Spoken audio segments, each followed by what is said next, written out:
The massive space station hung in the darkness like a jewel made of metal and glass.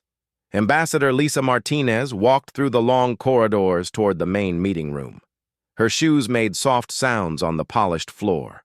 Other beings moved, past her in the hallway. Some had too many arms. Others had skin that looked like crystal.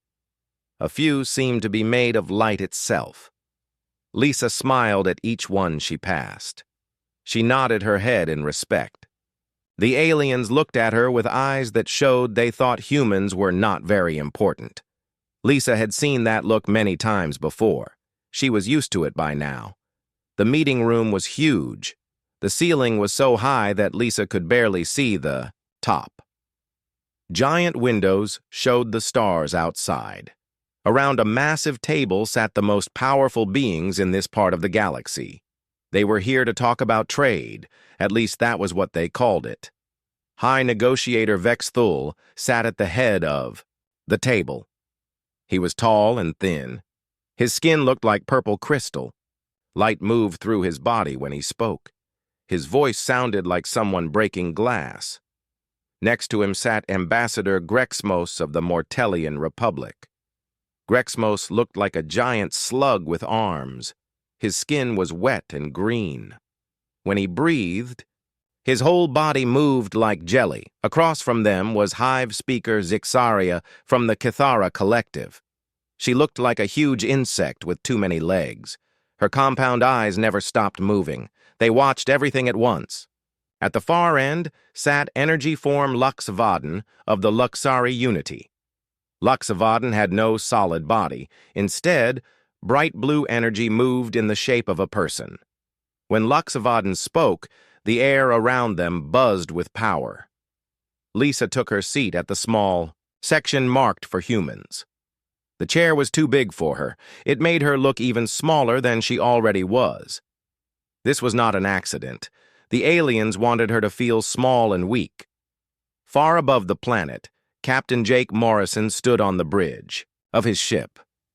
The UES Defiance orbited the station with two other human vessels. The ships looked simple. They had basic weapons and normal shields. Any alien looking at them would think humans had weak technology. This was exactly what the humans wanted them to think. Jake touched a small device behind his ear.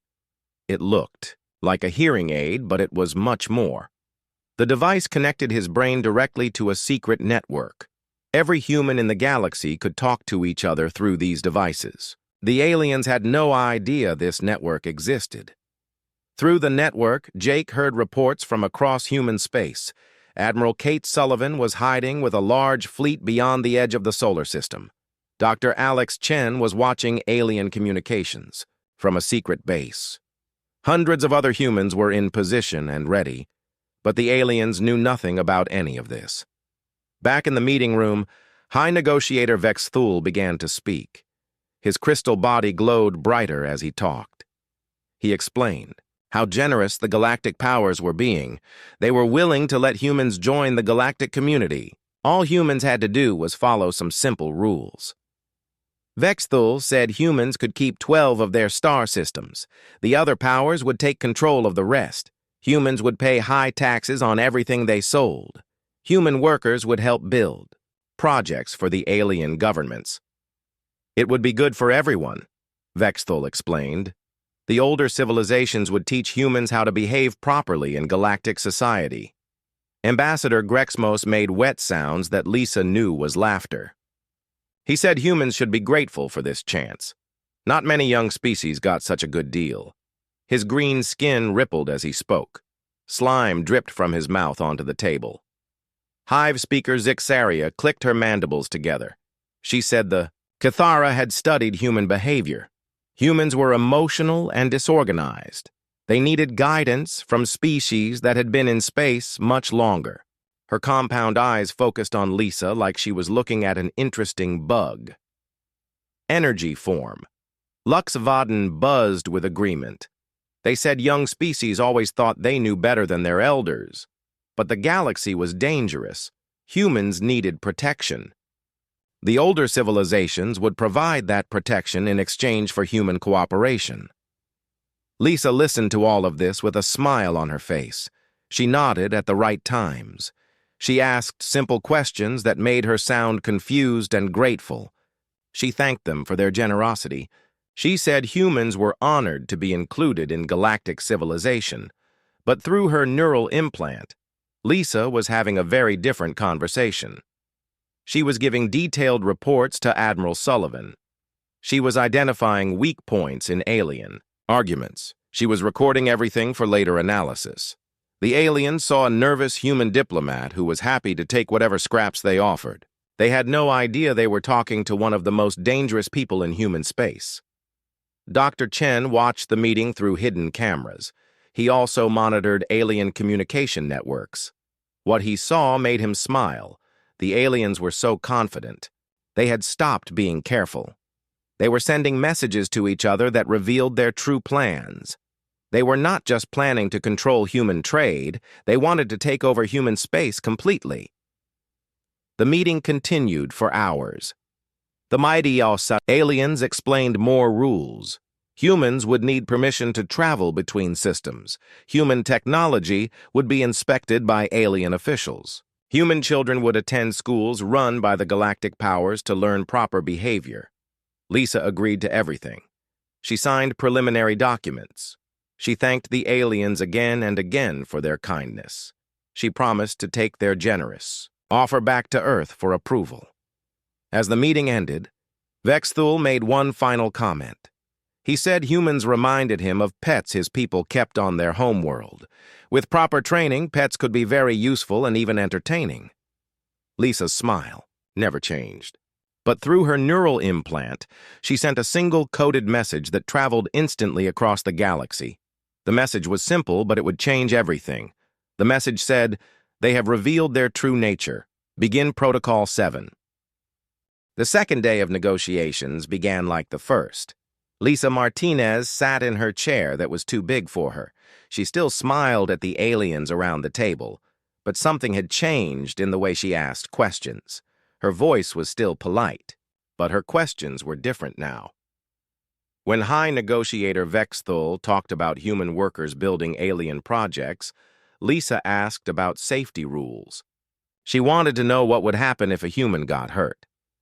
She asked about working hours and rest days. She asked about medical care for human families. Vexthul's crystal body flickered with annoyance. He said humans worried too much about small details. The galactic powers would take care of everything. Humans just needed to trust their new leaders. But Lisa kept asking questions. She wanted to know which human systems would be taken first. She asked about the legal process for removing human governments. She asked who would decide which humans could travel and which could not. Ambassador Grexmos slithered in his chair. His wet skin made gross sounds against the metal. He said humans asked too many questions. Young species should listen more and talk less. His people had been in space for thousands of years. They knew what was best. Lisa nodded and said she was sorry for asking so many questions, but then she asked more. She wanted to know about trade routes and shipping schedules. She asked about communication networks and defense agreements. She asked about resource extraction and population management. The aliens did not know that every question Lisa asked was part of a plan. Each question gathered information that was instantly sent through her neural implant to human intelligence services.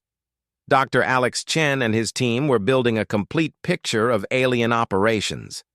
Far from the space station, Lieutenant Commander Ryan Torres worked on his ship. The UES Commerce looked like a simple cargo vessel. It had the right markings and the right identification codes. Any alien scanner would see exactly what Ryan wanted them to see. But hidden inside the cargo bays were the most advanced sensors in human space. Ryan's team was recording everything. They mapped every alien ship in the system. They analyzed alien technology and communication patterns. They identified weaknesses in alien defenses. Ryan was particularly interested in the Zephyrian fleet. The crystal ships looked impressive, but Ryan's sensors found problems. The Zephyrian power systems had a frequency weakness. Their shields had gaps that could be exploited. Their weapons were powerful, but slow to target small, fast objects. All of this information was being sent back to Admiral Sullivan and her hidden fleet. The Admiral was using the data to plan for what might come next. Dr. Chen worked from his secret base on a small asteroid. The base was hidden inside what looked like a mining operation. Alien ships had passed by many times without noticing anything unusual. Chen's team monitored all alien communications in the region. What they heard made Chen angry. The aliens were not just planning to control human trade. They had much bigger plans. Intercepted Zephyrian messages talked about making Earth into a protected world where humans would work as servants. Mortalian communications discussed breeding programs to create better human workers. Cathara reports analyzed human psychology to find ways to control human thinking. The most disturbing messages came from a secret meeting between the 4 alien powers. They had already divided up human space between them. Each power would get certain systems and populations. They had even planned what to do with humans who refused to cooperate. Chen sent all of this information to Lisa through the neural network. He also sent it to Admiral Sullivan and to the human government on Earth. The evidence was clear. The aliens did not want to trade with humans. They wanted to own humans. Back in the meeting room, the aliens were getting more comfortable. They thought Lisa's questions meant she was interested in the details of the agreement. They began to reveal more about their plans. Hive speaker Zixaria explained how human children would be educated.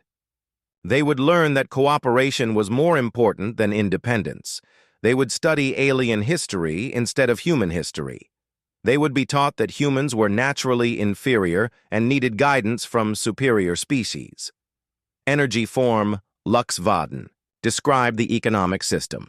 Humans would work, but aliens would own the results of that work. Human creativity and innovation would benefit the galactic powers. In exchange, humans would receive basic food and shelter. Vexthul talked about the timeline. The transition would happen slowly, so humans would not resist. First would come trade agreements, then defense pacts, then economic integration. Finally, political absorption. Within 20 years, there would be no independent human government left. Lisa listened to all of this with her diplomatic smile. Inside, she was recording every word. The aliens were giving her everything she needed to justify what was about to happen. Through her neural implant, Lisa received a message from Captain Morrison. His ships had detected movement in the outer system. More alien vessels were arriving. They were not trade ships or diplomatic escorts. They were military vessels taking positions around the station. Lisa asked about the new ships. Vexthul said they were just additional security. The galaxy was a dangerous place. The galactic powers wanted to make sure the negotiations were not interrupted by pirates or other threats. But Chen's intelligence network revealed the truth. The alien military buildup was not for protection. It was preparation for enforcement. If humans rejected the agreement, the aliens were ready to use force. This information was immediately sent to Admiral Sullivan. The Admiral's response was swift. Human ships throughout the region began moving to new positions. They stayed hidden, but they were getting ready. On Earth, President Helen Ross received the latest reports. She was not surprised by what the aliens planned. Human intelligence had suspected this for years. That was why humanity had spent decades preparing for this moment. Ross sent a coded message to military commanders across human space. The message activated protocols that had been planned for 50 years. Supply depots were secured. Defense networks came online. Hidden weapons platforms powered up. Sleeper agents in alien space received their activation codes. Back at the negotiations, Vexthul made a critical mistake. He had become so confident that he stopped being careful. He told Lisa that humans should feel honored by alien attention. Most species had to fight wars to earn their place in galactic society. Humans were being offered a peaceful transition to their proper role as servants. Ambassador Greximos added that resistance would be pointless. The combined alien fleets could destroy human space in days, but the galactic powers were merciful. They preferred to rule over living servants rather than dead rebels. Lisa's smile never changed, but her neural implant sent a priority message to Admiral Sullivan. The message was simple: hostile intent confirmed, all pretenses dropped, request permission to proceed to Phase 2. Admiral Sullivan's response came back immediately. Permission granted. Execute Protocol 7 on my command. Lisa stood up from her chair. For the first time since the negotiations began, she did not ask permission to speak. She looked directly at High Negotiator Vex Thule and said something that made the crystal being's light flicker with confusion. I think there has been a misunderstanding about the nature of these negotiations. Perhaps we should clarify a few things before we continue. The aliens looked at each other. Something in Lisa's voice had changed. The nervous, grateful human diplomat was gone. In her place stood someone who sounded very different. Vexthul asked what Lisa meant. She smiled, but it was not the same smile she had been wearing for 2 days. This smile was sharp and cold. I mean that you seem to think you are negotiating from a position of strength. That assumption may need to be corrected. Admiral Kate Sullivan stood on the bridge of the UES Leviathan deep in the shadow of a gas giant 3-star systems away. The massive ship was completely dark. No lights showed on its hull, no energy signatures leaked from its systems. To any alien sensor, the space around the gas giant was empty. But the Leviathan was not alone. Around it hung the largest fleet humanity had ever assembled. 500 ships of various sizes floated in perfect silence. They had been waiting in this position for 3 weeks. Every ship was staffed and ready. Every weapon was loaded. Every system was powered but running silent. Sullivan felt the neural implant behind her ear buzz with an incoming priority message. The message was from Lisa Martinez at the peace station. Sullivan read the coded words and felt a cold smile cross her face. After 50 years of preparation, the moment had finally arrived. She turned to her communications officer. Send the activation signal. All frequencies. All networks. Authorization code Omega-7. The message that left the Leviathan was simple, but it would change everything. 4 words traveled instantly across human space through quantum communication networks the aliens had never detected. The words reached every human military unit, every government facility, every intelligence post, and every hidden base. Polite. Mode off. On Earth, Commander Beth Parker received the signal at the Sol Defense Command. She had been waiting for this moment her entire career. Parker turned to her staff and spoke words that had been rehearsed 1,000 times. All units, this is Sol Command. Execute Protocol 7. Repeat. Execute Protocol 7. All civilians to secure stations. All military units to combat readiness. This is not a drill! Across the solar system, defense platforms that had been disguised as asteroids suddenly came to life. Weapons that aliens thought were communication satellites revealed their true nature. The entire solar system transformed in minutes from a peaceful backwater into the most heavily defended region of space in the galaxy. On Mars, Colonel Nick Davis commanded the Rapid Response Fleet. His ships had been scattered across the outer colonies disguised as mining vessels and research platforms. When the signal arrived, Davis felt his pulse quicken with anticipation. All ships, form up for immediate deployment. Target packages Alpha through Zulu are now active. Repeat, all target packages are active. Within minutes, what had appeared to be a collection of civilian vessels became a perfectly coordinated military force. The ships moved with precision that would have shocked any alien observer. Their hulls reconfigured to reveal weapons that existed nowhere else in the galaxy. Dr. Amy Lewis received the signal at Intelligence Command on Luna. She had spent 20 years building a network of human agents throughout alien space. These agents had lived as traders, diplomats, researchers, and workers.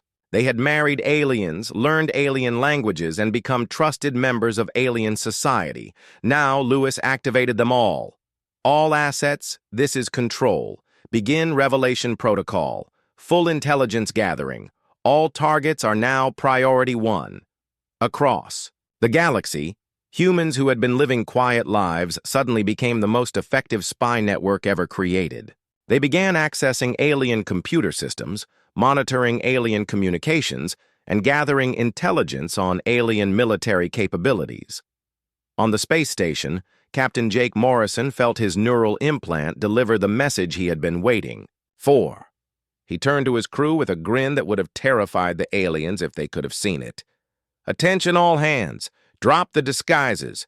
Bring all systems online. Show them what a real human warship looks like." The UES Defiance began to change. Sections of hull that had appeared to be cargo bays slid open to reveal missile launchers.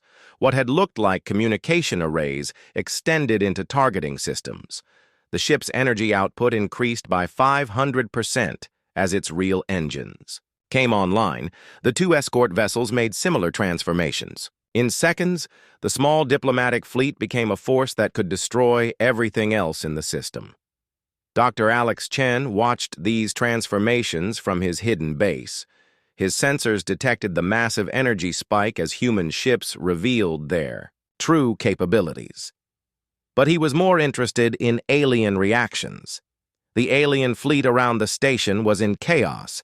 Their sensors were detecting energy signatures that should not exist. Ships that had appeared harmless were suddenly showing weapon configurations beyond anything in alien technology.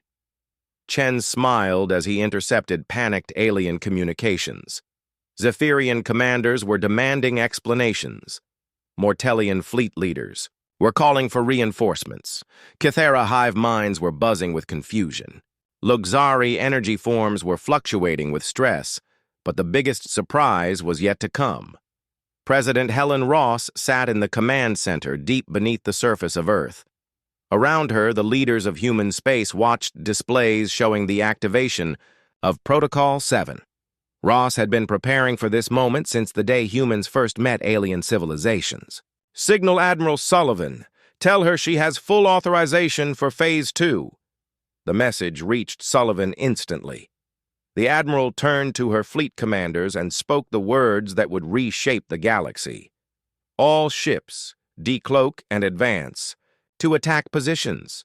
Target all alien military assets. Rules of engagement are capture if possible, destroy if necessary. Show them what humanity really looks like." Around the gas giant, space itself seemed to ripple. What had appeared to be empty space suddenly filled with human warships. The fleet that emerged was larger than any alien force in the galaxy. The ships were sleek and deadly, built with technology that aliens thought was impossible. But this fleet was not alone. Across human space, similar forces were revealing themselves. Hidden shipyards that aliens thought were asteroid mining operations. Disgorged fleets of vessels. Planets that seemed to have small defensive forces suddenly showed military installations that dwarfed anything the aliens possessed. The true scope of human space was finally visible. What aliens had thought was 12 small systems was actually a network of over 200 worlds connected by jump gates that existed in dimensions aliens could not detect. Admiral Sullivan opened a communication channel that reached every alien facility in the region. Her image appeared on screens throughout alien space. She wore the uniform of the Terran Space Command, an organization aliens thought was a small defense force. "This is Admiral Kate Sullivan of the Terran Space Command. We have been monitoring your negotiations with our diplomatic representative. We find your terms unacceptable." Behind Sullivan, the view screen showed her fleet. 500 ships in perfect formation, each one larger and more advanced than anything the aliens had built. Energy weapons charged with power that made alien. Technology looked primitive. "You have 1 hour to reconsider your position." During that time, you will not move your ships, you will not send communications, and you will not take any hostile action. Any deviation from these instructions will be considered an act of war." The channel closed, leaving the aliens in stunned silence. On the space station, Lisa Martinez felt her neural implant buzz with final confirmation. Admiral Sullivan was in position. The human fleet was ready. Intelligence networks were active. Defense systems were online. Lisa looked around the meeting room at the alien representatives who had been so confident just minutes before. Their expressions had changed completely. Vexthul's crystal body was flickering with stress patterns. Grexmos was leaving slime trails as his body shook with fear. Zixaria's compound eyes were moving frantically as she tried to process what was happening. Luxavaden's energy form was fluctuating wildly. Lisa stood up and walked to the main display screen. She activated her personal access codes and began uploading data that would change everything the aliens thought they knew about humanity. "Gentlemen, ladies and energy beings," Lisa said in a voice that no longer carried any trace of diplomatic deference. "I believe it's time we had an honest conversation about the real balance of power in this region of space." High Negotiator Vexthul tried to stand, but his crystal legs were shaking. The light inside his body was flickering like a broken lamp. He pointed one long finger at Lisa Martinez and spoke in a voice like cracking ice. "What is the meaning of this deception? You are violating all diplomatic protocols." Lisa touched the control panel and the main screen lit up with a star map. But this was not the map the aliens had been using. This map showed the real extent of human space. Red dots marked human worlds. Blue lines showed trade routes. Green squares indicated military bases. The display covered an area 10 times larger than what the aliens thought humanity controlled. "The meaning," Lisa said calmly, "is that you have been negotiating under false assumptions.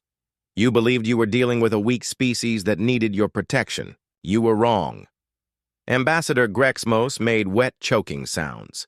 His slug-like body was producing more slime than usual. The clear liquid dripped onto the floor and made small puddles around his chair. "This is impossible. Our intelligence services have mapped human space. You have 12 systems, 12 small colonies with basic technology." Lisa smiled and touched another control. The map changed to show intelligence reports. Each document detailed alien military installations, fleet positions, government structures, and economic networks. The reports were incredibly detailed and completely accurate. Your intelligence services have been looking at exactly what we wanted them to see. For 50 years, we have maintained the illusion of weakness while building the largest military and industrial complex this galaxy has ever seen. The screen showed construction facilities hidden in asteroid fields, massive shipyards built inside hollowed-out moons, weapons testing ranges in distant nebulae, research stations disguised as scientific outposts. The scope of human construction was staggering, Hive Speaker. Zixaria's compound eyes were moving so fast they looked like they were vibrating. Her mandibles clicked together in patterns that meant extreme distress. Our hive minds would have detected such construction. We monitor all space within 50 parsecs of our territory. Your hive minds detected exactly what our psychic specialists wanted them to detect, Lisa replied. We have been studying your mental communication methods for decades. We learned to feed false information directly into your collective consciousness. The display showed a new set of documents. These were psychological profiles of alien leadership. The files contained personal information that should have been impossible for humans to obtain. Family relationships, personal fears, secret ambitions, hidden weaknesses. Every major alien leader had been studied and analyzed. Energy form, Lux Vaden, was fluctuating wildly. Their blue energy was shifting between bright and dim in rapid cycles. When they spoke, their voice buzzed with static. You cannot have this information. Our energy patterns are impossible for solid beings to understand. We created artificial energy beings specifically to study your species. Lisa said. "They have been living among your people for 20 years. Some of them hold positions in your government." The revelation hit the aliens like a physical blow. Everything they thought they knew about humans was wrong. Every assumption they had made was based on lies. The weak, primitive species they had planned to exploit was actually a galactic superpower that had been playing with them. The main screen changed again. Now it showed real-time images from across alien space. Zephyrian military bases were surrounded by human ships that had appeared from nowhere. Mortellian biofleets were being escorted by human vessels that moved with impossible speed. Cathara hive worlds were under observation by human surveillance platforms.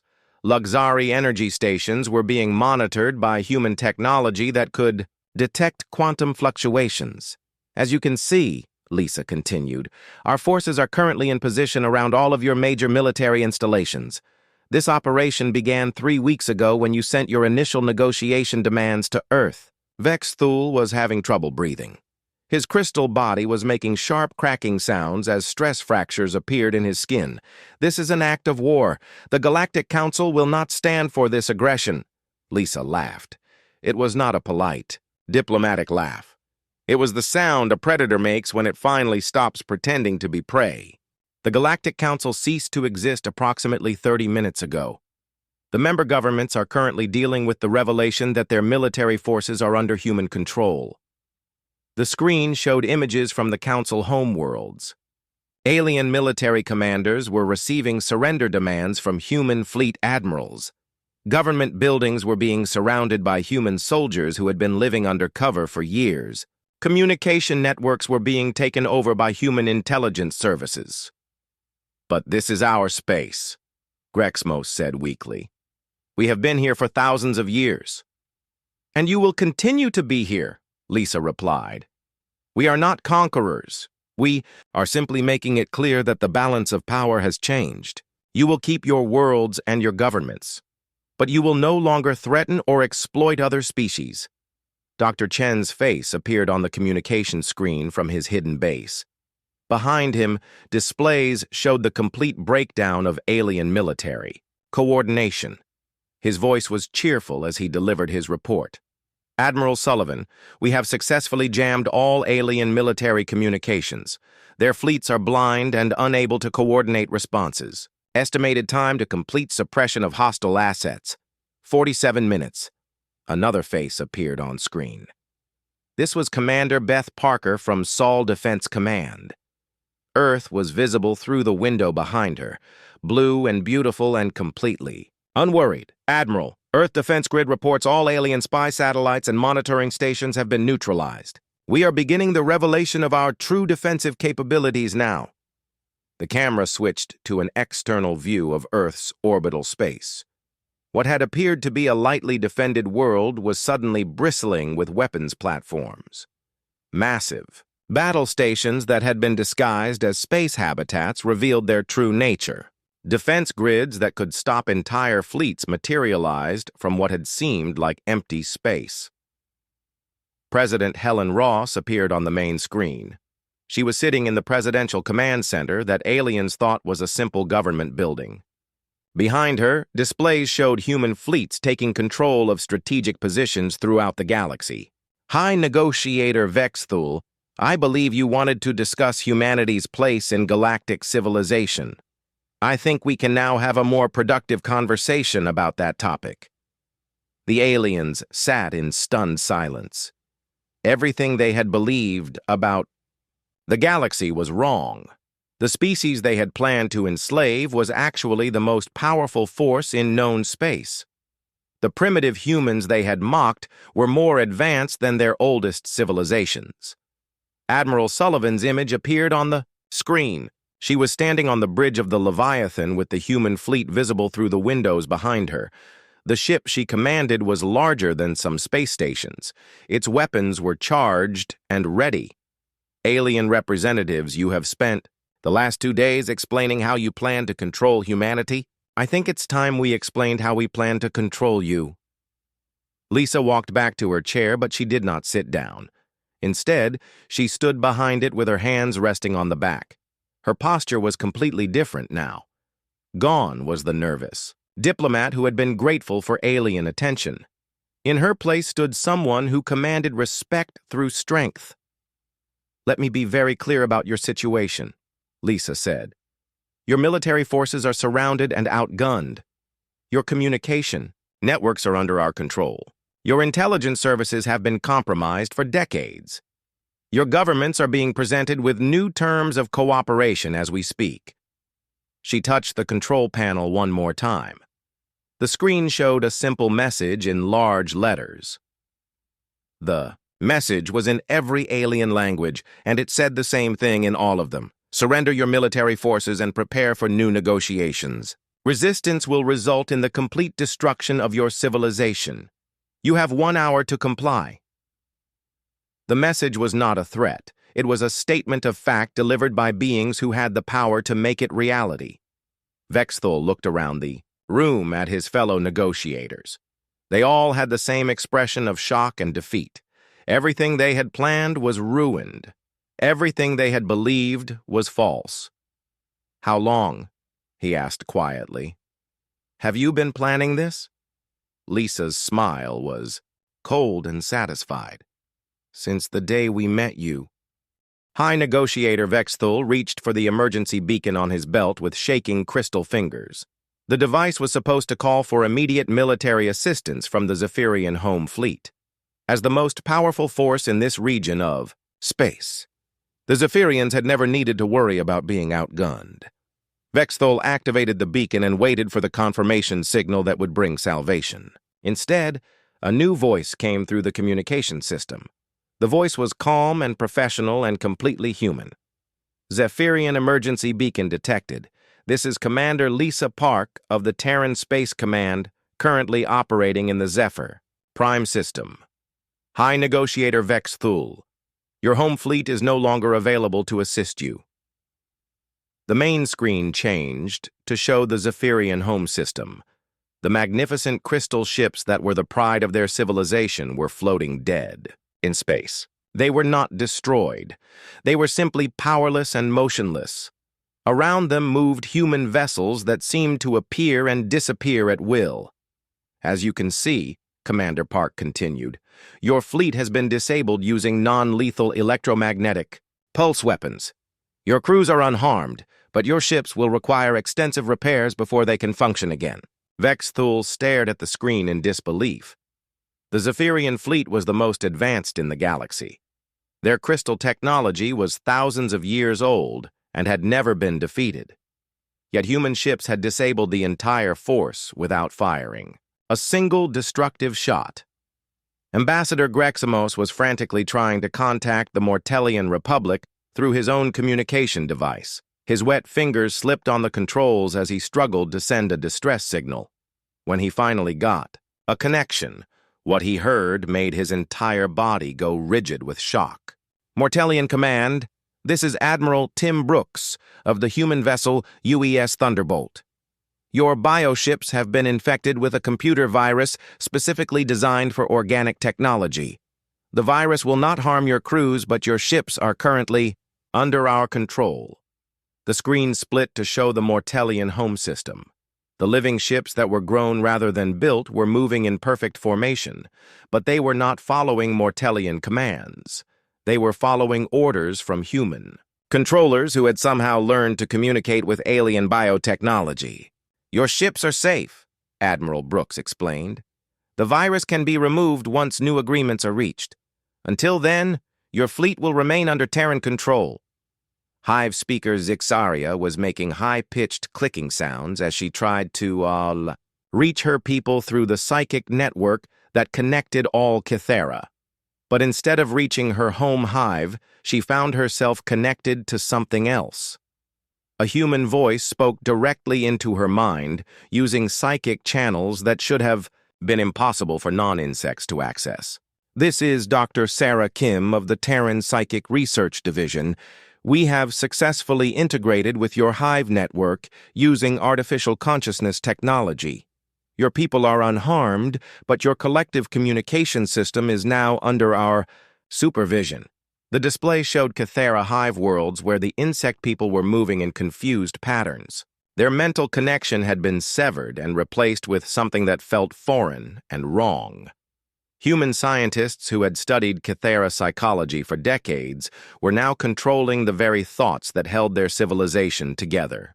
Energy. Formluxevaden was fluctuating wildly as they tried to contact their energy-based civilization through quantum frequencies. But when they reached out across space, they found their people trapped in devices that contained and controlled pure energy. Luxari Unity. This is Professor Janet Lee of the Human Energy Research Institute. We have developed containment fields that can hold and redirect energy-based life forms. Your people are safe, but they cannot leave their current positions until negotiations are complete. The screen showed Luxari energy beings floating helplessly inside human-built containment fields. The fields were not prisons exactly, but they prevented the energy forms from moving freely through space. Human scientists moved around the containment areas, studying energy patterns that had been mysterious for centuries. Lisa Martinez watched. The aliens absorbed the reality of their situation. Every major alien military force in the galaxy was under human control.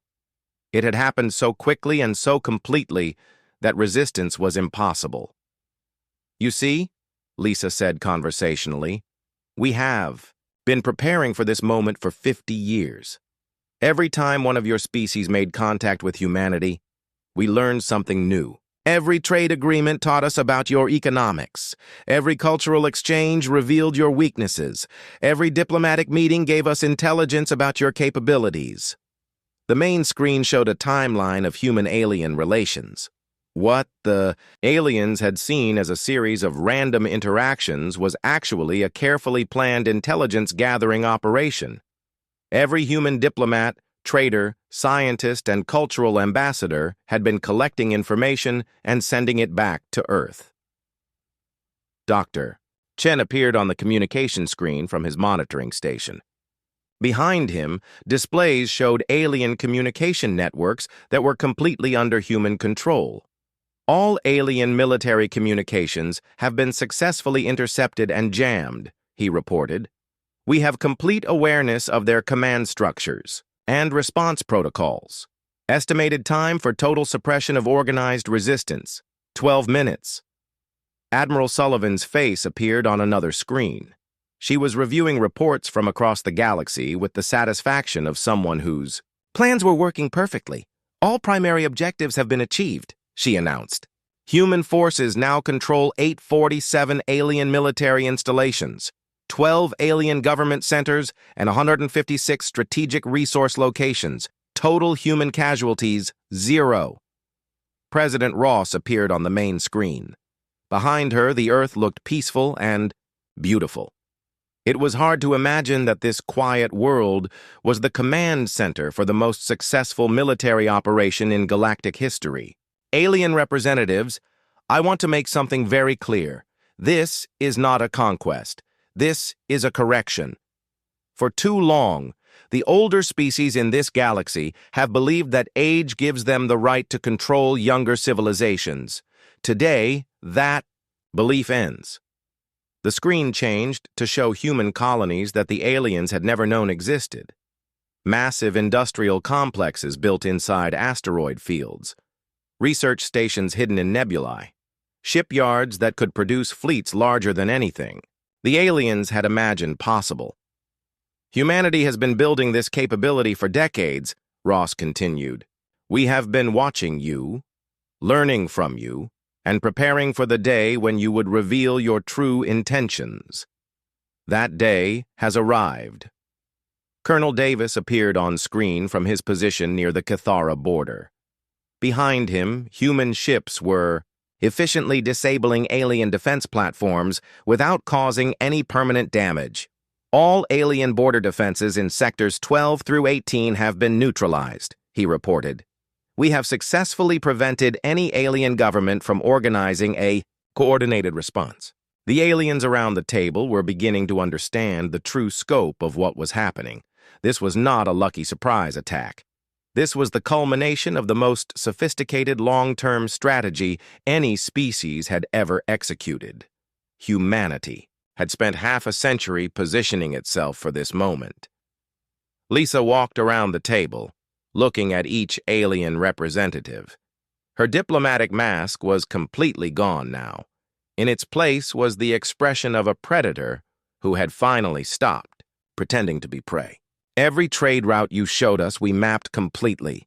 Every technology you demonstrated, we improved upon.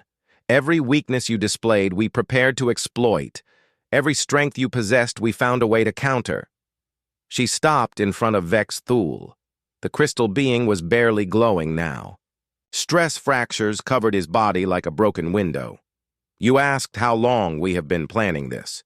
The answer is that we began planning this before we ever left our home solar system. We knew that space was dangerous. We knew that older civilizations would try to control us, so we prepared.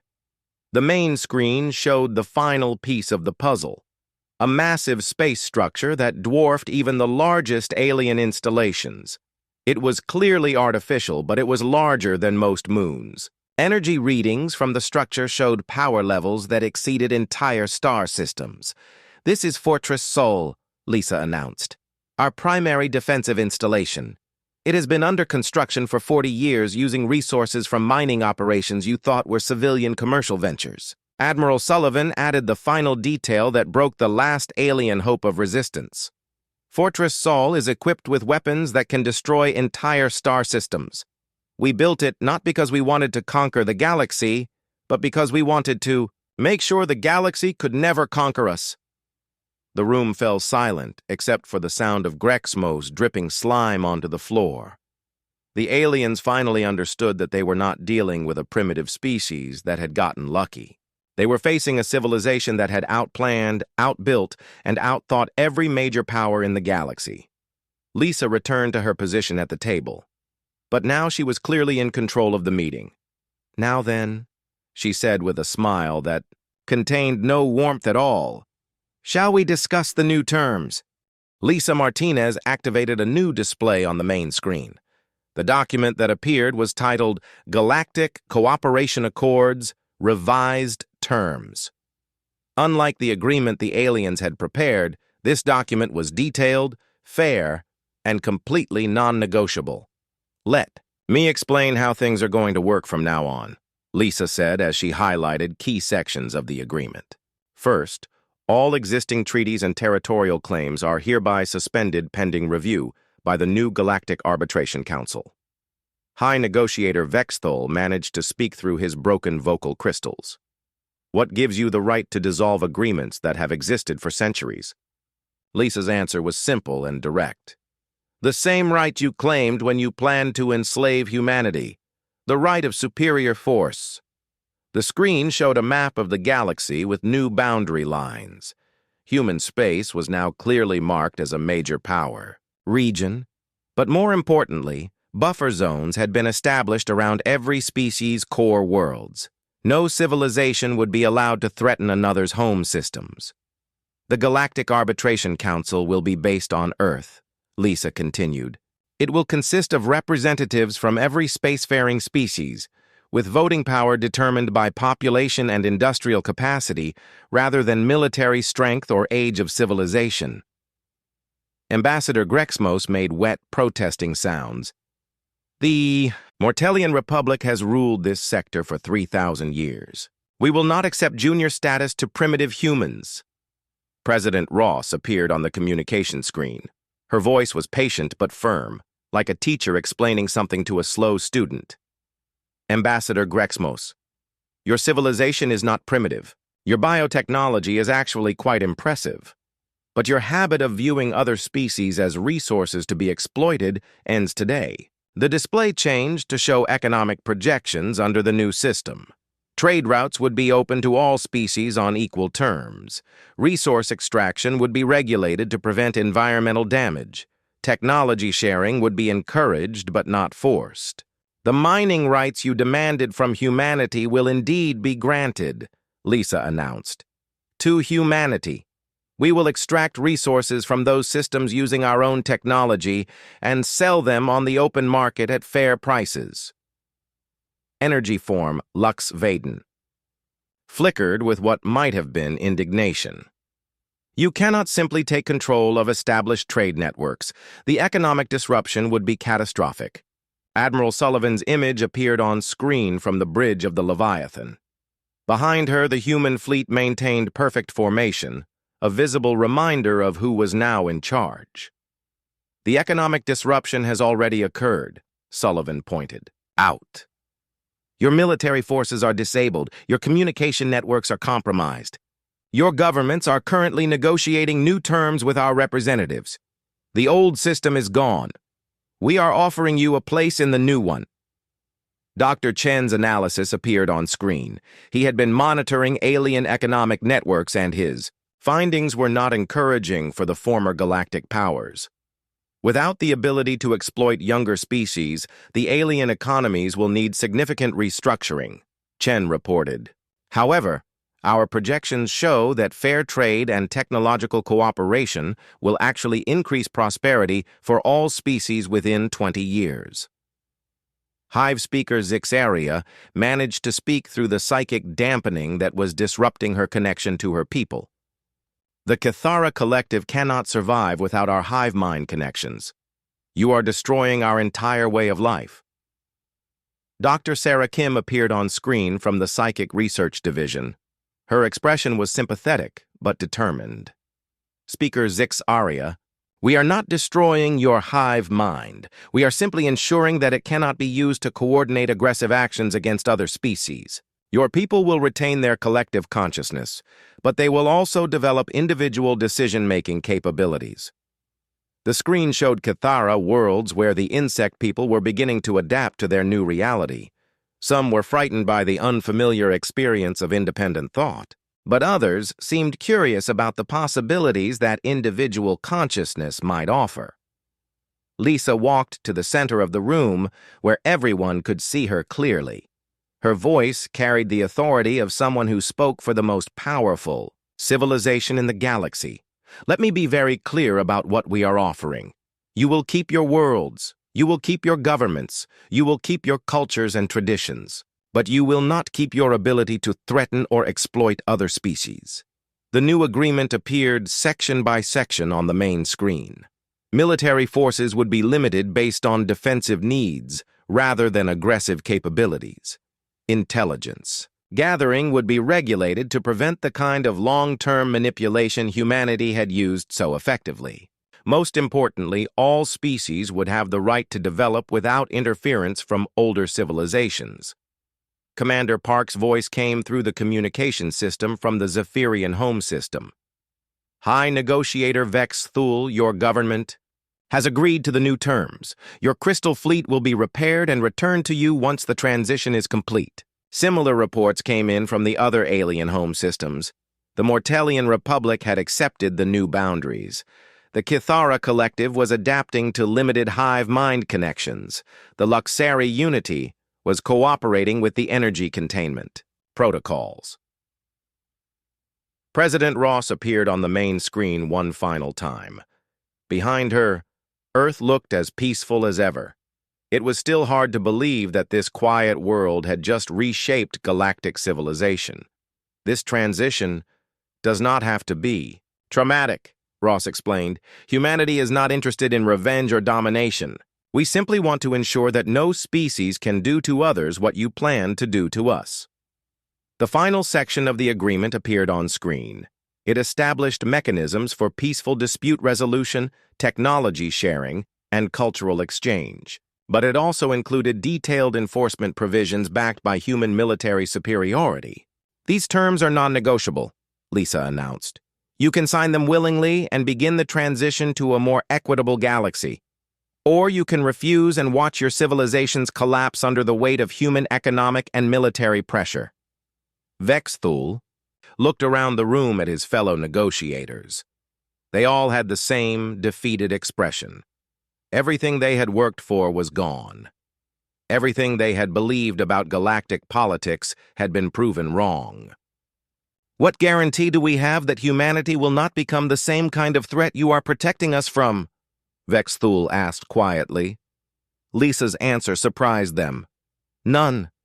Absolute power corrupts absolutely, and we know this. That is why the new system includes checks on human authority as well. The Arbitration Council will have the power to investigate and sanction any species that abuses its position, including humanity. She activated a final display that showed the constitutional framework for the new galactic government. It included term limits for human leadership, mandatory reviews of human military actions, and procedures for other species to challenge human decisions. We learned from your mistakes, Lisa explained. Power without accountability leads to the kind of behavior you displayed over the last 2 days. We will not make the same errors. Admiral Sullivan's final report came through the communication system. All alien military forces have been secured. All government transitions are proceeding smoothly.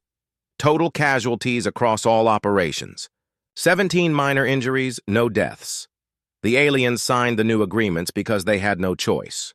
But as they read the terms more carefully, they began to realize that humanity was offering them something they had never considered: the chance to be part of a system based on cooperation rather than domination. Over the following months, the new galactic order took shape. Trade flourished as barriers were removed. Technology advanced as species shared knowledge freely. Conflicts decreased as the Arbitration Council mediated disputes before they could escalate to violence. The aliens gradually learned to work with humans rather than against them. Some even admitted privately that the new system was better than the old one. Young species no longer lived in fear of exploitation. Older civilizations discovered that cooperation was more profitable than conquest. Lisa Martinez was appointed as the first director of the Galactic Arbitration Council. She kept her office simple and functional, with one decoration that reminded her of how far humanity had come. On her desk sat a small crystal sculpture given to her by High Negotiator Vex Thul. It was his way of acknowledging that sometimes the student becomes the teacher. Years later, when historians studied the transition, they would call it the day humanity graduated from victim to protector. The day when the galaxy learned that the most dangerous predators are often the ones that look like prey. But Lisa Martinez remembered it more simply. It was the day humanity stopped being polite and started being honest about what it could do when threatened. The galaxy was a safer place because of that honesty, and humanity was finally free to explore the stars without fear of those who had been there first. Captain Jake Morrison's final log entry summed up the entire operation. Mission accomplished. No human casualties. Galactic peace established. Sometimes the best way to avoid a fight is to make sure everyone knows you can win it. In her personal quarters, Lisa finally allowed herself to relax. She opened a secure channel to her family. On Earth, where her daughter was waiting to hear about the boring diplomatic meeting,